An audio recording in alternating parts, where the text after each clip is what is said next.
sport, events and more. It's the Talk of Nelson. Talk Nelson Radio.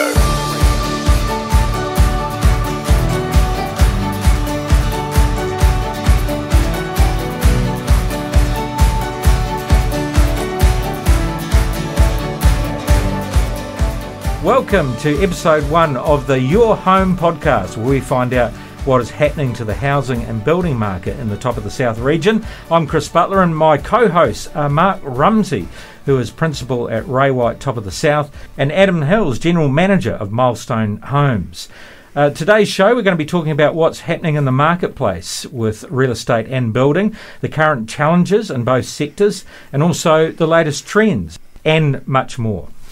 Welcome to the show, guys. Nice to have you here. Mark, let's first have a look at real estate. Post-COVID, going into winter, the economy, doom and gloom. Yeah. What's happening on the ground with real estate at the moment? Well, firstly, thanks, Chris, for inviting us here, Adam and I. It's a privilege to be on, to be working with you on this one, and also to get some kind of factual and realistic information out there to the audience, to the market. We get a lot of questions like the ones you've just asked us, and it'd be pretty cool to be able to put it into bite-sized pieces so people can understand what it is that they're facing at the moment. Just chatting with Adam earlier, I agree with him. Last year was a bit of a lottery year for a lot of companies in all respects, and that was a bit of a surprise because of the pre-COVID or COVID times that made it that we were thinking we were going to go straight into a real gloomy year, and it was almost the opposite. So the appetite in Nelson, Tasman, as we both know, for property has remained and is actually still on the increase, and we try and dissociate what's going on in other markets, for example, Auckland or Invercargill, and try and concentrate on Nelson, Tasman. So post-COVID, mate, hey, 2022, I think we've got to take our 2021 hats off and put our 2022 hats on, understand that this probably definitely challenging and changing times correlates to the rapid rate of change. Every commentator I've listened to recently has said that they've never seen so many changes affect our industry so significantly. Yep. CCCFA, which is the financial control, what the Reserve Bank's issuing, changes even that are coming out today, tomorrow, around the availability of money and some of the drilling down into your personal finances as to whether you can afford a mortgage. Those are all things that are on everybody's lips. So it's pretty hard to know where to start, but we're definitely in some challenging and interesting times, that's for sure. So Adam, from a building perspective, obviously construction still quite busy at the moment, but how are things looking in this market? Yeah, it certainly is busy, and I think the challenge we've got with construction is there's two very different parts of it, especially in residential. From a actual building the houses on the ground, it has never been busier. So we're now dealing with all of the sales over the last 6 to 12 months. Those sections are titling, so we've got builders that are crazy busy, and we've got a sales team who are now at the other end of the scale where they've had their busy time and they're into the slowdown. So much like Mark said, there's uncertainty in the market. There's a lot of things going on which causing a few hesitations from people. Nelson, although we live in a pretty special spot for winter, we are renowned for hibernating. So we've sort of seen that as we come into these winter months as well. But the inquiry's still there. There are motivated people who still want to build a house. They want something new. And the tail for construction will continue for 12 to 18 months of just very, very busy times for everybody. Right, yeah. So hopefully the perceived slowing market might have turned around by the time you've finished the last house. Let's say, Mark, I'm putting my house on the market, and everybody was saying now's not a good time, especially after what's happened over the last, say, 18 months. What would you say to that potential client? Well, we always ask the same question, where's the demand come from? And what we've seen is the demand's crystallised. So the buyers that are buying, okay? And that wasn't always the case. So again, like Adam and I were talking about last year, a little bit of a different shape, like a head and shoulders. Well, we're back to the shoulders, okay? Take the head off for a little while. Let's think about this market is probably what most real estate agents would agree with me. They actually prefer this market, this audience. It gives us a chance to prove our service, gives us a chance to be, genuinely engaged in sales rather than just putting a sign up and getting it sold in 2 weeks. The answer to your question is as I said earlier, the demand's crystallised. So we know who the buyers are for your property, as we generally do. It's just that they are the parameters around their purchasing decisions are more limited. So where funds might have been more freely available in the last 18 months, for example, they might be, slightly more restricted, either by the banks or for the appetite for people willing to pay. So the pendulum is swinging from the seller's market over to a buyer's market. And there's no denying that, and there's nothing wrong with that. That's just today's news. So, and the same for Adam and his business. There was so much demand for land and buildings, and then all of a sudden people are going, well, what are we going to do? Because the gap between a new house build and the increased prices of older homes has narrowed. So the advantage of having a new home over an old home has got closer and closer, although I suspect you'll talk to building costs shortly. Yes.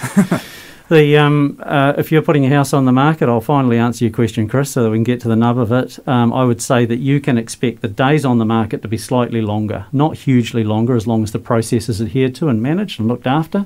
What you'll notice is that the average days for a sale at the moment in the broad parameters of somewhere between 700 and 1.4, 1.5 million, you would expect to be around that 30 to 40 day market, okay? Whereas it might have been something like 15 to 20 last year. So it's all about presentation, preparation, making sure your house is in the right shape and that your expectations are right. You've taken your 2021 thinking off and you've got your 2022 thinking on, and your expectations should be met. So they're still selling? The volumes of sales haven't changed dramatically, okay? The only change has been because the days on the market has extended. It's taken a little bit longer to see those same volume of sales. So it's like a caterpillar moving along, and we'll soon see that catch up shortly. So if you're looking ahead at demand for building a new home, what are you seeing at your end, Adam? Well, I think the demand has changed a lot. So what we've had a shortage of for 18 months plus is actually titled ready-to-go land. And that's where the swings happen. So rather than having nothing available and then having 15 sections in a stage available and people fighting over each other to get them, there's so much more in the pipeline now that people can take a bit more time. They can explore their options fully, not feel the pressure, and actually secure land that's either got a title, so we can actually get on and build it straight away, or they can do that within 3 months. So a lot of the challenges around supply and around price escalations and a lot of things that make people nervous are just naturally disappearing because the demand has come off a bit. That land is having a chance to catch up and people can get on and have some certainty. So there's a really big change in the actual process that people have had to deal with over the last 2 years.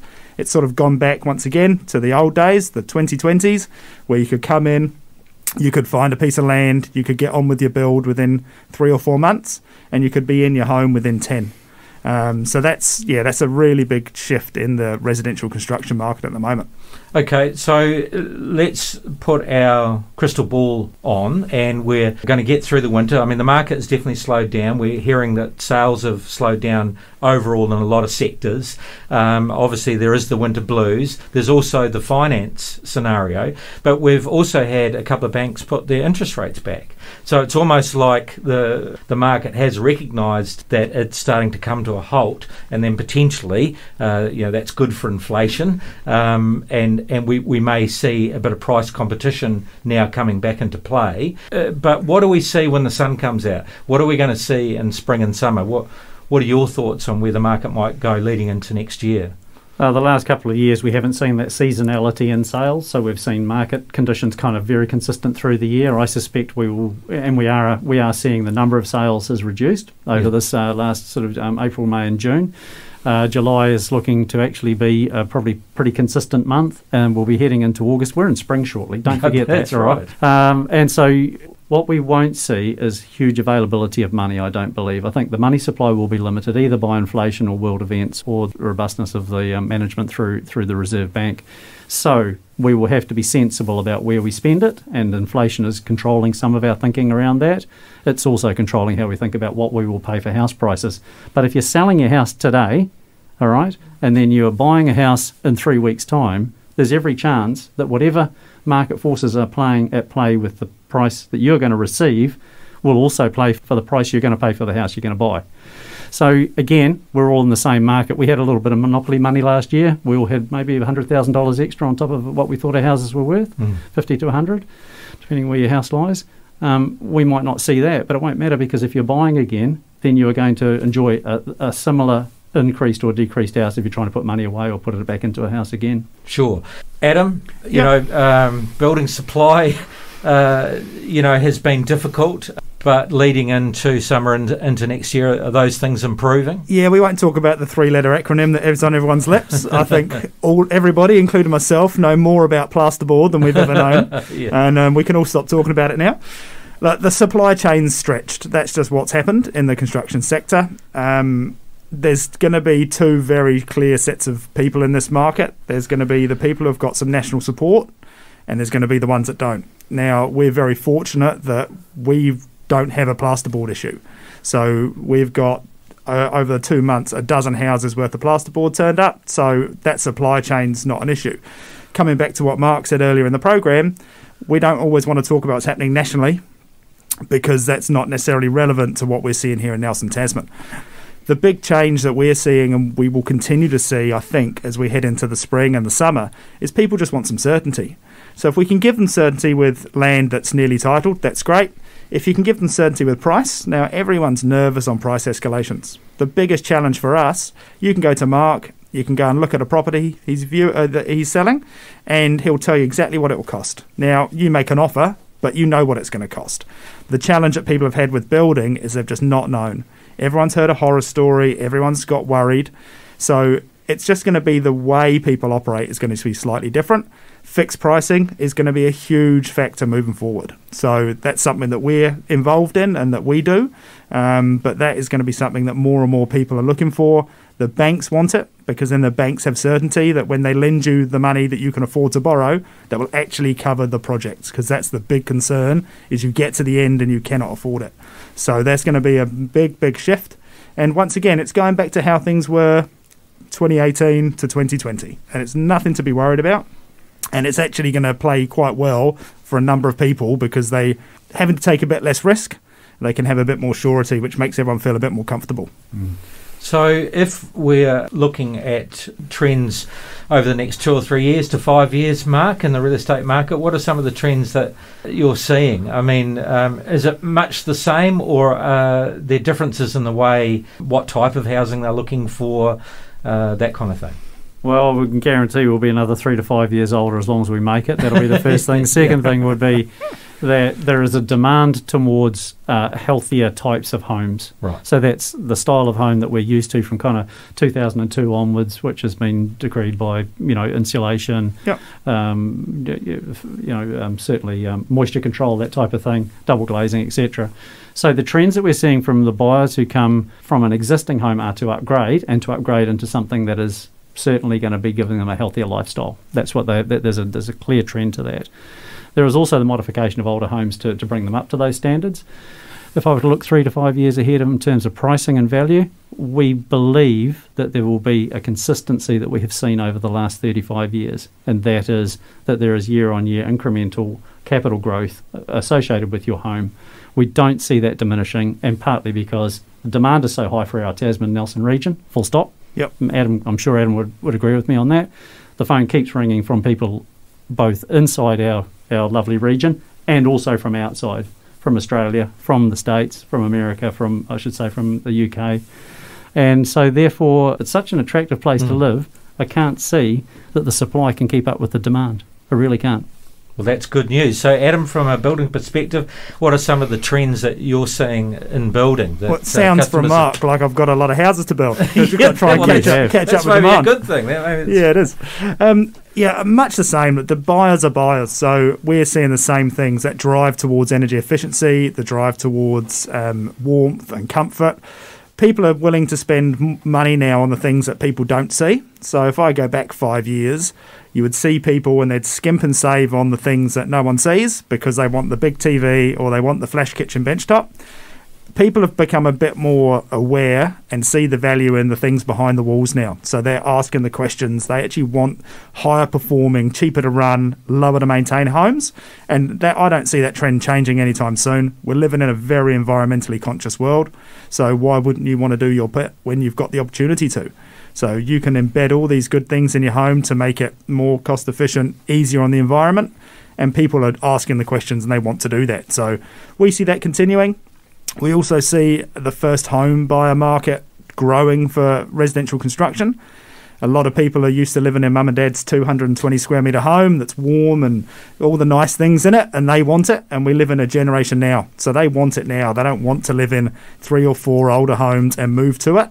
So that's the other big sort of part of the puzzle, really, is that those first home buyers, they want new. So it's about being able to cater to them. So does that mean density? Does that mean smaller homes, apartments? Yeah, it does. And it has to, because this is such a popular place to live that the land is not cheap. It's a cliche, but they're not making land anymore. The density will increase. Once again, that generation, they don't want to mow 400 square metres of lawn at the weekend. They want to go out with friends. They want to go and do things. If they can have a house they don't have to look after, and they don't have to do anything around the outside, then they're pretty happy. So I think it all leads in pretty well with where society's heading.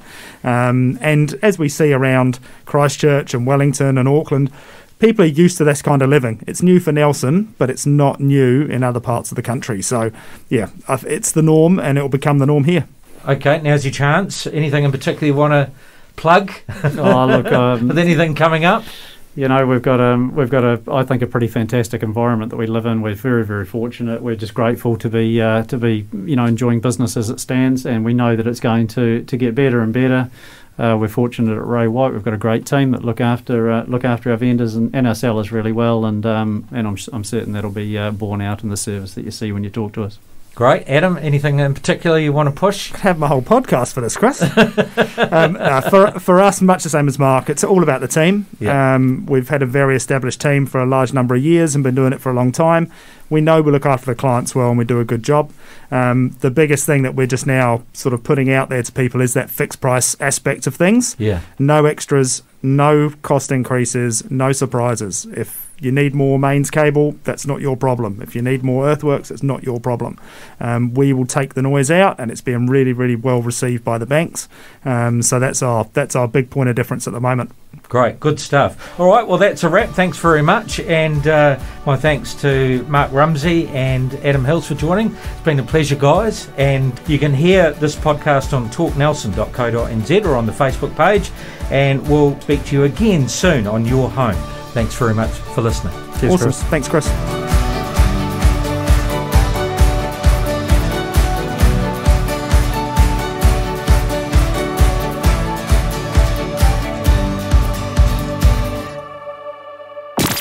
Talk Nelson Radio. It's the Talk of Nelson.